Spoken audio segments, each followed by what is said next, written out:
우리에게 주시는 말씀은 시편 23편 4절부터 6절까지의 말씀인데요. 지난주에 우리에게 주셨던 말씀 기억하면서 우리가 시편 23편 전편 1절부터 6절까지 우리가 함께 봉독하도록 하겠습니다. 1절부터 6절까지입니다. 함께 봉독합니다. 시작. 여호와는 나의 목자시니 내게 부족함이 없으리로다. 그가 나를 푸른 풀밭에 누이시며 쉴만한 물가로 인도하시는도다. 내 영혼을 소생시키시고 자기 이름을 위하여 의의 길로 인도하시는도다. 내가 사망의 음침한 골짜기로 다닐지라도 해를 두려워하지 않을 것은 주께서 나와 함께 하심이라. 주의 지팡이와 막대기가 나를 안위하시나이다. 주께서 내 원수의 목전에서 내게 상을 차려주시고 기름을 내 머리에 부으셨으니 내 잔이 넘치나이다. 내 평생의 선하심과 인자하심이 반드시 나를 따르리니 내가 여호와의 집에 영원히 살리로다. 아멘. 지난주에 저희에게 함께 나누어 주셨던 말씀 시편 23편 1절부터 3절까지의 말씀이었죠. 목사님 통해서 우리가 고난 앞에서 어떠하기 쉬웠는지, 그럴 때 동일한 상황이라고 할 수 있는 다윗은 어떠했는지, 또 그렇게 다윗이 고백할 수 있었던 것들은 무엇이었는지, 그 이유는 무엇인지 우리에게 귀한 말씀 지난주에 나누어 주셨습니다. 지난주 말씀 한번 기억해 보시면 이제 오늘 본문에 다윗과 같이 그 삶이 힘들어지고 고난이 처할 때 우리가 이제 선택하기 쉬운, 그렇게 되기 쉬운 이제 성향 세 가지를 말씀해 주셨어요. 첫째는 내 주변을 향한 여유와 너그러움이 사라지기 쉽고, 두 번째는 하나님을 향한 믿음이 흔들리기 쉽죠. 그리고 이러한 상황이 계속 반복되고 지속이 되면, 좀 길어지다 보면 나를 둘러싸고 있는 그 주변 상황들을 불평하거나 원망하기 쉬워집니다. 저뿐만 아니라 아마 우리 모두가 지난 시간들을 이렇게 돌이켜보면 좀 그랬던 것 같아요. 예, 그랬던 것 같습니다. 그런데 오늘 우리가 봉독한 시편 23편에서의 다윗은 그렇지 않았습니다. 달랐지요.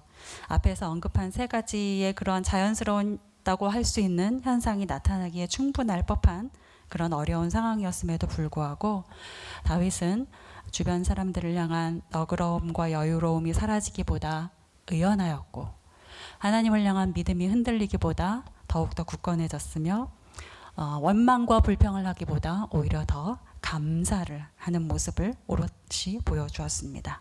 어떻게 그럴 수 있었는가? 그 답이 바로 시편 23편 1절의 말씀이었죠. 여러분 1절의 말씀 한번 다시 한번 읽어보실까요? 시작.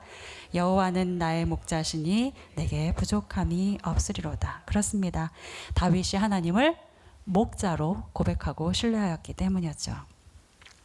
다윗은 왕이었지만 스스로를 왕이 아닌 양으로 고백하였습니다. 그리고 하나님을 자신을 돌보는 목자로 고백합니다.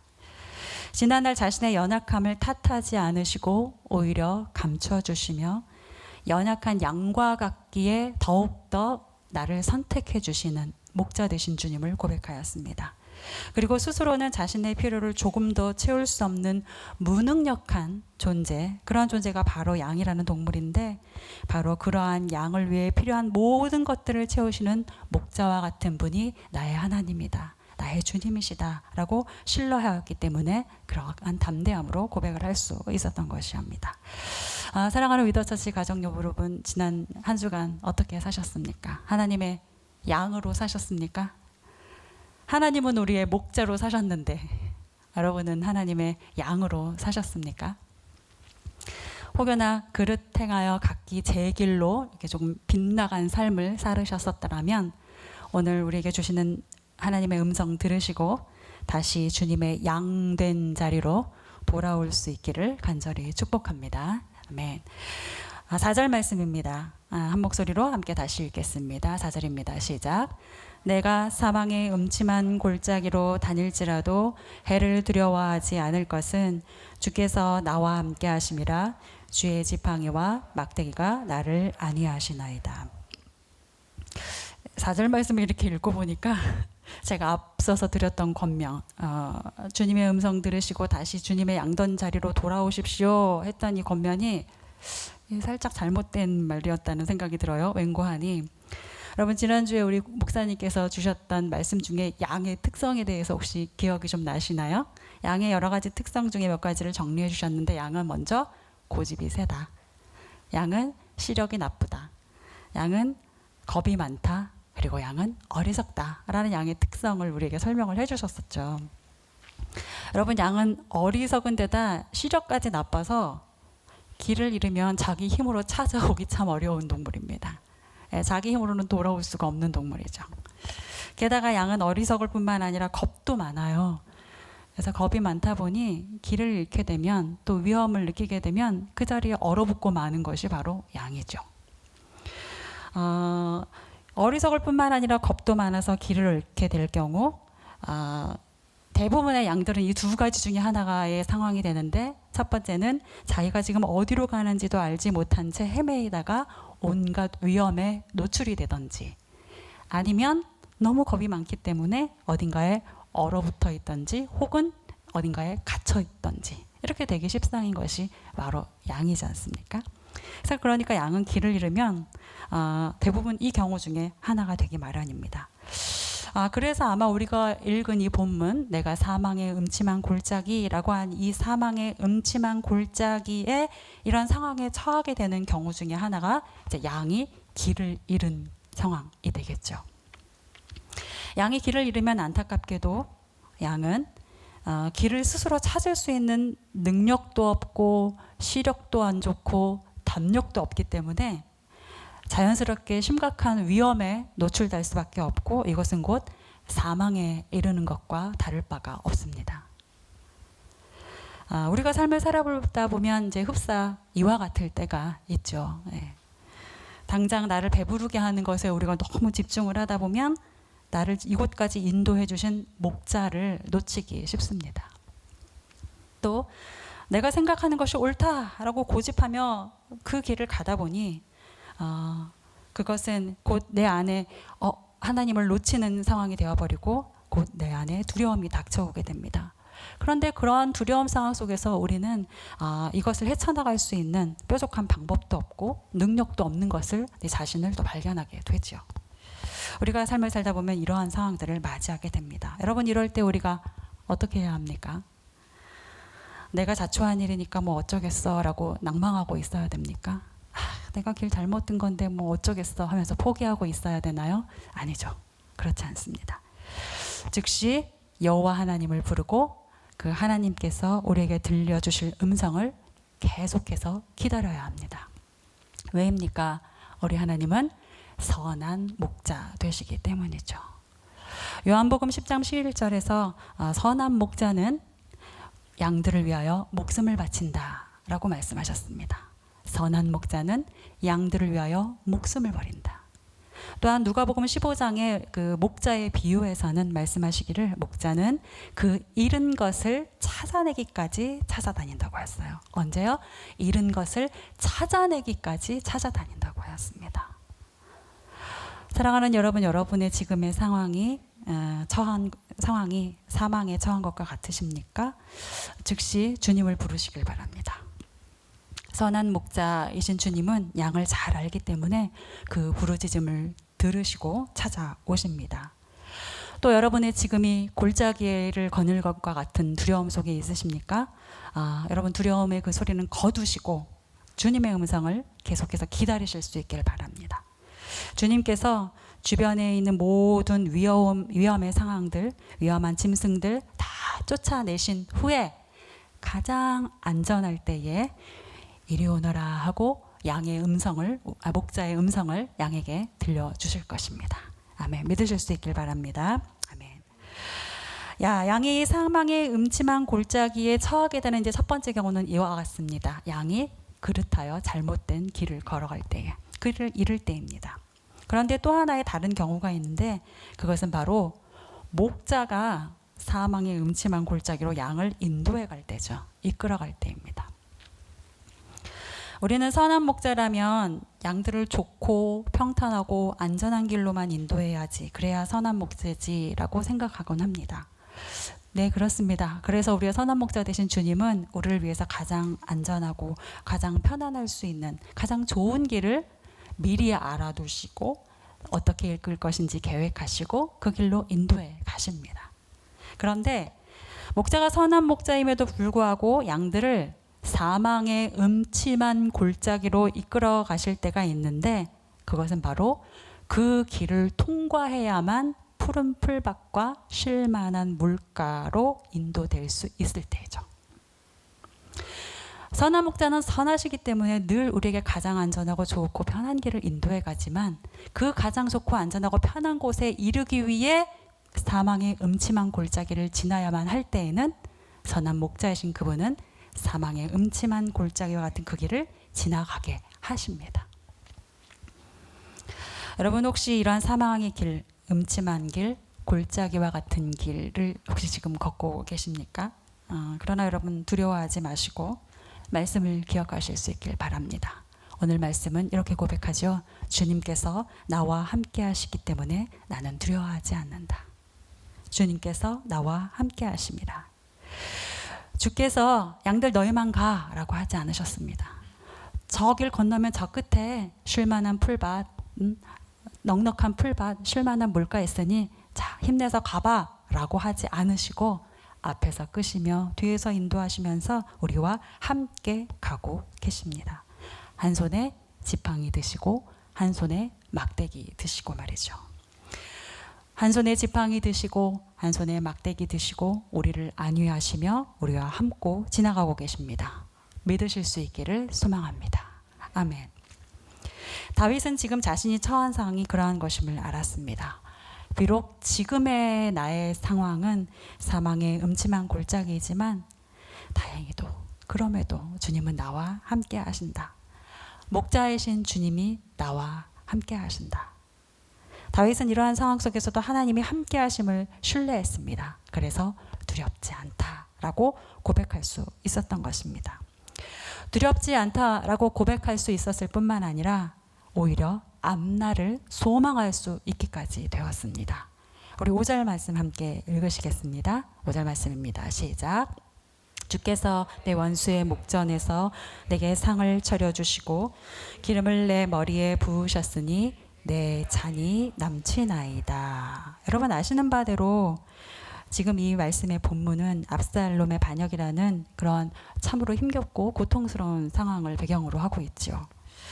압살롬의 반역이라는 이 시편 23편의 그러한 배경에서 보자면 다윗은 지금 많은 원수들로 인해서 둘러싸여져 있는 상황일 것이고 대적하는 무리들로 인해 쫓기는 상황이었을 것입니다. 그리고 이 모습을 바라보고 있는 사람들의 시선도 곱지 않았을 것이에요. 많은 오해도 있었을 것이고 모함도 있었을 것이고 억측도 있는 상황일 것입니다. 그런데 이러한 상황 속에서 다윗은 고백을 합니다. 주께서 내 원수의 목전에서 내게 상을 차려주시고 기름으로 내 머리에 부으셨으니 내 잔이 넘치나이다. 여러분 이 묘사된 그림을 좀 한번 잘 살펴보십시오. 다윗이 소망하고 있는 이 묘사된 그림을 한번 잘 살펴보십시오. 선한 목자이신 주님이 이제는 잔치의 주인이 되셔서 다윗을 위해 잔치상을 지금 베풀어 주시는데 그 잔치상 너머에 지금 나를 배신했던, 나를 모함했던, 나를 오해했던 이제 원수가 지금 있는 것입니다. 그리고 여러분 이 본문의 말씀의 뉘앙스에 돌아가면 하나님은 그 원수들 앞에서 지금 다윗을 향해 잔치상을 베푸시는데 그 잔치상을 하나님께서 손수 베풀어 주시고 있는 것입니다. 노예가 하듯이 혹은 여인네들이 하듯이 주인 되신 주님께서 다윗을 위해 그 잔치상을 손수 지금 베풀어 주고 계시는 것입니다.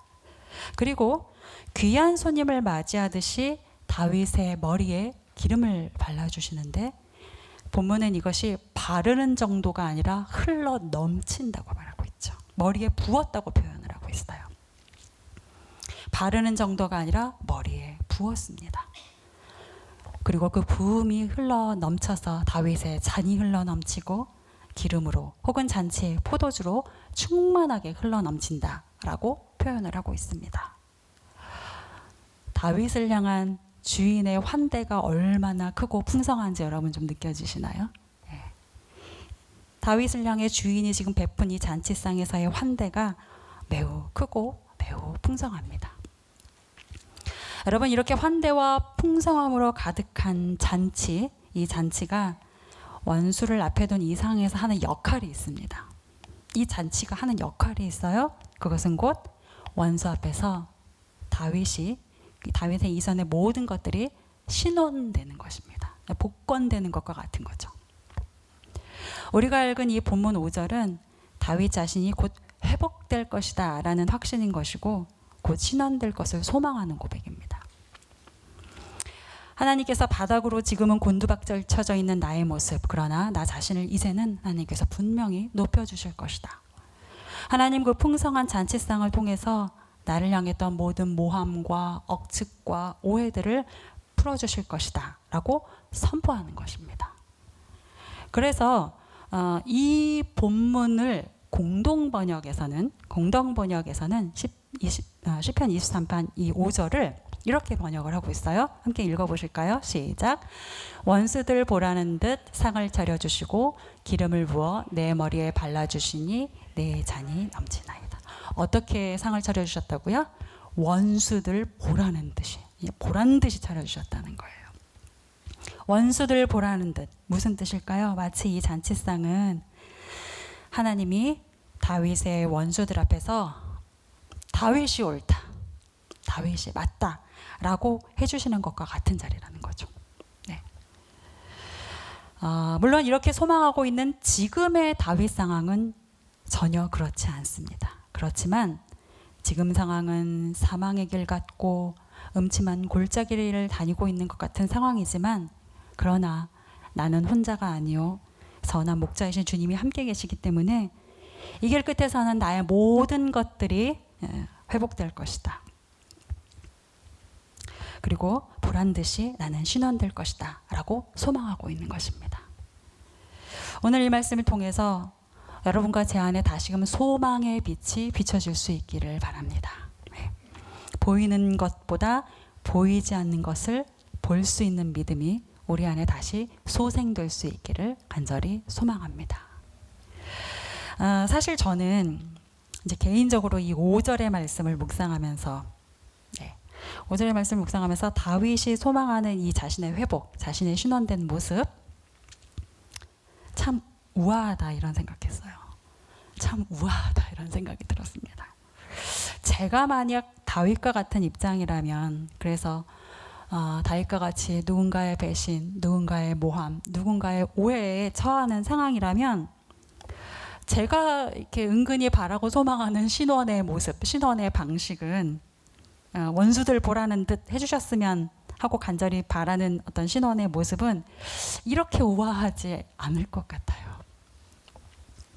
한마디로 원수가 망하기를.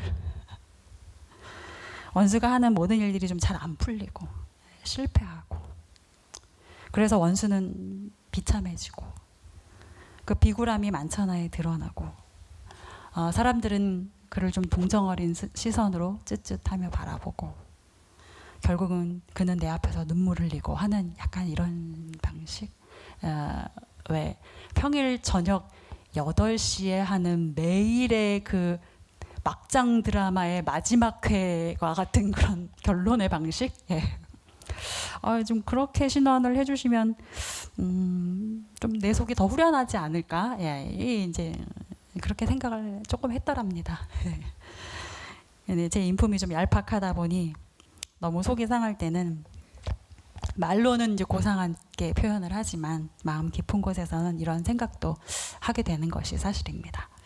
그런데 믿음의 사람 다윗은 그렇지 않았습니다. 그가 기대하고 소망하는 신원은 참 우아하고 기품이 있고 깊이가 있습니다. 왜냐하면 다윗은 자신을 신원해 주실 하나님이 어떤 분인지를 잘 알았기 때문이죠. 다윗의 지난 날을 여러분 한번 잘 기억해 보십시오. 지난주에 이제 구목사님께서 우리에게 말씀 나눠주셨었는데 여러분 기억하십니까? 다윗이 사울을 피해서 도피했던 기간이 무려 10여 년간이 됩니다. 다윗이 사울을 피해서 도피했던 기간이 10여 년이에요. 사실 다윗의 그 도피 생활은 다윗이 무엇을 잘못해서 해야 했던 도피 생활이 아니었죠. 잘해서 하게 된 도피 생활입니다. 사람들에게 하나님 앞에서 최선을 다해서 잘했는데 그럼에도 불구하고 도피해야 되는 상황이었던 것입니다. 그렇다면 그 다윗의 심정이 어땠을까요? 얼마나 억울했을 것이며 이러쿵저러쿵 말을 하고 있는 많은 다른 사람들의 시선이 얼마나 속이 상하고 타들어갔겠습니까? 얼마나 괴로웠을까요? 그래서 여러분 보면 그 억울한 마음이 친구 요나단과의 대화에서 이렇게 불쑥불쑥 나오는 것 우리가 볼 수 있어요. 그 대화에서 엿보입니다. 다윗이 얼마나 그 문제를 가지고 하나님 앞에 아뢰었겠어요. 그렇죠? 얼마나 하나님 앞에 간구하고 자신의 억울함을 풀어주십사, 또 신원해 주십사 소망했겠습니까? 때로는 하나님께서 그 간구함을 들으시기라도 한 듯이 그 상황을 끝낼 수 있는 기회를 주시기도 하셨었습니다. 사울을 눈앞에서 제거할 수 있었던 그런 상황과 같이 스스로 그 상황을 좀 끝낼 수 있는 그런 상황을 기회처럼 허락해 주시기도 하셨어요. 그러나 다윗은 그때마다 어떻게 했습니까? 스스로 자신이 얼마나 옳은지를 밝히기 위해서 그것을 기회로 사용했습니까? 아니요. 그러지 않았습니다. 자신이 얼마나 옳은지를 드러내기 위해 사울을 자신의 손으로 어찌한 것이 아니었습니다. 그렇게 하지 않았습니다. 왜요? 하나님이 그것을 원하시지 않는다는 것을 알았기 때문이죠. 하나님은 내가 원수를 어찌하여서 그의 잘못됨을 만천하에 드러내는 것보다 하나님께서 하나님에 대해 그렇게 하실 것을 신뢰하면서 내가 하나님의 사람으로 굳건하게 서기를 더 원하신다라는 것을 알고 배웠던 것입니다. 제가 감히 하나님의 마음을 한번 이렇게 헤아려 봅니다. 제가 감히 하나님의 마음을 한번 이렇게 짐작해 봐요. 다윗이 사울을 피해 도망 다닌 그 10여 년의 도피 생활. 하나님은 어느 쪽에 더 중요성의 방점을 찍고 계셨을까요? 잘못한 사울을 벌하는 것에 더 중요성을 두셨을까요? 다윗을 하나님의 사람으로 다시 세우는 것에 더 중요성을 두셨을까요? 저는 감히 후자라고 생각합니다. 잘못한 사람을 벌하고 악을 드러내는 것이 더 중요하신 분이 우리 하나님이셨다면 10년이라는 시간까지 필요하지 않습니다. 10년이라는 생활이 굳이 필요하지 않아요. 10년이라는 시간이 필요했던 건 사울 때문이 아니라 다윗 때문이었습니다. 여러분 지난 날을 한번 돌이켜 보십시오. 여러분 어떤 분은 다윗과 같이 가장 믿었던 사람에게 배신당한 경험도 있으셨을 것이고 또 어떤 분은 누군가의 악의적인 모함 때문에 괴로움과 고통을 겪어야 했던 때도 있으셨을 것입니다. 이 모양 저 모양으로 얽히고 꼬이는 여러 이제 상황들로 인하여서 낭망되었던 때가 분명히 있으셨을 거예요. 여러분 그때 주님이 어떻게 하셨었습니까? 그러한 상황들로 인해 고통하며 하나님 앞에 아뢰일 때 하나님이 어떻게 그 상황들을 이끌어 가셨었나요?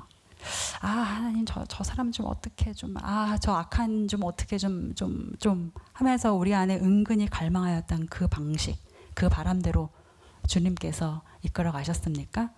아니죠. 대부분 하나님은 내가 기대했던 것과는 다른 방식으로 그 상황을 이끌어 가셨었습니다. 하나님은 그 상황, 그 원수가 아니라 그 상황, 그 원수 앞에 있는 나를 주목하고 보셨기 때문입니다. 사랑하는 여러분, 하나님은 원수보다 원수 앞에 서 있는 나를 선하게 이끄시는데 더 정성을 쏟으십니다. 하나님은 악한 자를 멸하기보다 항상 선한 자를 살리는 데 더 먼저이신 것 같아요. 하나님은 누가 악하냐를 드러내시기보다 그 악함으로 인해 상한 심령을 어루만져 주시는데 더 진심이십니다. 하나님, 저 사망의 세력 좀 어떻게 해주십시오 간청할 때에 하나님은 그 사망의 세력을 어찌하는 것보다 그 속에서 내가 흔들리지 않도록 돌보시는데 더 먼저이신 분이십니다. 이것은 하나님께서 무능력해서가 아니죠. 하나님께서 그렇게 하시는 것은 하나님이 원수들을 어찌하는 그 능력이 딸려서가 아닙니다. 우리가 은근히 혹은 간절히 망하기를 바라는 원수 혹은 사망의 음침한 골짜기와 같은 그 상황, 하나님께서 이 모든 것을 이미 이기셨기 때문에 그러시는 겁니다. 그것을 어찌할 수 없어서 나에게 집중하시는 것이 아니라 그것은 이미 이긴 것이기 때문에 그것보다 더 소중한 나에게, 우리에게 집중하시는 것입니다. 다윗은 하나님이 그런 분이신 것을 너무나 잘 알고 있었습니다. 그래서 다윗이 고백하기를 지금은 비록 사망의 길, 골짜기, 음침한 골짜기이지만 나는 곧 신원될 것이다. 그리고 내가 곧 맞이하게 될 그 신원과 회복은 원수가 어떻게 되는 것이 아니라 그것을 넘어서서 내가 어떻게 되는 것인데, 즉슨 내게 손수 베풀어 주시는 풍성한 잔치에서 내 머리에 기름이 부어지고 내 잔이 흘러 넘치는 것. 즉 내가 하나님과 함께 성령의 충만하심 안에서 감사함으로 그 길을 걸어내는 것, 이것이다 라고 자신의 신원을 소망하고 있는 것이죠. 사랑하는 위더처치 여러분, 주님은 나를 주목하고 계십니다. 모든 상황 속에서 주님은 나를 주목하고 계십니다. 그 상황이 아니라, 그 누구가 아니라 나를 주목하고 계십니다. 그것은 주님이 다른 것을 볼 눈이 없으셔서가 아니고 다른 것들을 돌볼 여유가 없으셔서가 아니죠. 주님께서는 그 어떤 악함보다, 원수보다 내가 중요하시기 때문입니다. 내가 어떠한 사람으로 하나님 앞에 서느냐가 가장 중요하시기 때문입니다. 여러분 한 분 한 분은 그렇게 하나님께 소중하고 중요한 분이신 것입니다. 이렇게 한번 고백하실까요? 주님은 나를 주목하고 계십니다. 주님은 나를 주목하고. 아멘. 그래서 6절 말씀을 보시면 내 평생의 선하심과 인자하심이 반드시 나를 따르리니 내가 여호와의 집에 영원히 살리로다. 이 말씀을 세 번역은 이렇게 고백을 하고 있습니다. 여러분 세 번역으로 된 말씀 우리가 한 목소리로 함께 읽어보실까요? 진실로 시작. 진실로 주의 선하심과 인자하심이 내가 사는 날 동안 나를 따르리니 주님의 집으로 돌아가 영원히 그곳에서 살겠습니다 라고 다윗이 고백을 합니다. 여러분 선한 목자 되신 주님은 고통받는 자신의 백성을 신원해 주시는 주인이 되십니다. 그분은 나락으로 떨어져서 고통 중에 있는 백성을 신원해 주시는데 우리의 방식이 아닌 하나님의 방식으로 하십니다. 하나님의 뜻대로 조금의 오차도 없이 완전하게 행하시는 것, 이것이 바로 하나님의 선하심 곧 터브입니다. 그리고 하나님의 선하심을 우리의 자격 여부에 따라서가 아니라 하나님의 신실하심에 따라서 갚을 수 없을 만큼 넘치게 행해 주시는 것, 이것이 하나님의 인자하심 곧 은혜라는 뜻의 헤세드인 것입니다. 그러니 다윗은 지금 이렇게 고백하고 있는 것이죠. 진실로 주님의 선하심과 인자하심이 이후로의 나의 모든 살 동안, 사는 날 동안 나를 따를 것입니다. 앞으로의 나의 삶을 향하여서도 이렇게 담대하게 고백을 할 수 있는 것입니다. 다윗이 이토록 자신의 앞날에 하나님이 함께 하실 것을 확신할 수 있었던 이유가 무엇일까요? 지난날 하나님이 자신과 함께 해주셨던 수많은 경험들을 했고 또 지금도 하나님이 자신과 함께하고 계시는 것을 보았기 때문에 그 신실하신 하나님은 앞으로도 나와 함께 하실 것이다 라고 확신할 수 있는 것이죠. 그래서 이 본문을 여러분 공동 번역에서는 이렇게 번역을 하고 있습니다. 함께 읽으실까요? 시작. 한평생 은총과 복에 겨워 사는 이 몸 영원히 주님 집에 거하리이다. 공동 번역은 한평생 은총과 복에 겨워 사는 이 몸입니다 라고 고백을 하고 있어요. 번역을 하고 있습니다. 여기서 한평생에는 과거도 현재도 미래도 지금 다 담겨져 있는 단어죠. 이 한평생. 한평생 주의 선하심과 인자하심이 함께 하시는 우리 하나님, 그 하나님을 오늘 여러분과 저의 하나님으로 고백할 수 있기를 소망합니다. 아멘. 그리고 내가 여호와의 집에 영원히 살리로다 라는 다윗의 이 결단과 소망이 오늘 예배하는 우리 모두의 소망이요 가장 간절한 소망이 될 수 있기를 또 간절히 소망해 봅니다. 우리 각자는 지금 가지고 있는 각자의 소망들이 있죠. 우리 자녀들도 가지고 있는 소망이 있고 성도 여러분 한 분 한 분이 가지고 있는 소망들이 있으십니다. 좋은 학교에 대한 소망, 직장에 대한 소망. 지난 주간에 강원도발 동맥경화와 같은 이런 큰 사건 때문에 파장이 큰데 이러저러한 여러 상황들로 인해서 비롯된 경제적인 어려움으로 하나님 앞에 올려드리는 소망. 또 꼬여만가는 인간 관계에 의한 소망, 건강에 관한 소망, 많은 소망들이 우리 안에 있습니다. 그런데 여러분, 그 다양한 소망들 가운데 간절한 바람들 있는 것 너무나 당연한데, 그렇지만 주님, 이 모든 것들은 다 내려놓는 한이 있더라도 절대 내려놓을 수 없는 단 하나의 소망이 있으니 그것은 곧 주님과 함께하는 것입니다 라고 우리가 고백할 수 있다면 얼마나 감사할까요? 주님의 집, 그 임재 안에서 영원히 사는 것이 내가 절대 포기할 수 없는 가장 간절한 소망입니다 라고 고백할 수 있다면, 여기에 있는 우리 모두가 단 한 사람도 제외됨 없이 그렇게 고백할 수 있다면 하나님이 얼마나 기뻐하실까요? 그렇게 고백하는 이 예배는 또 얼마나 복된 예배가 되겠습니까? 우리 위더처치가 그런 공동체가 될 수 있기를 간절히 바라봅니다. 네. 여러분 한 사람 한 사람이 그런 삶, 하나님과 함께하는 삶을 그 무엇보다도 간절히 소망하는 삶 사실 수 있기를 간절히 소망하면서 오늘 말씀을 기억하며 함께 기도하시겠습니다.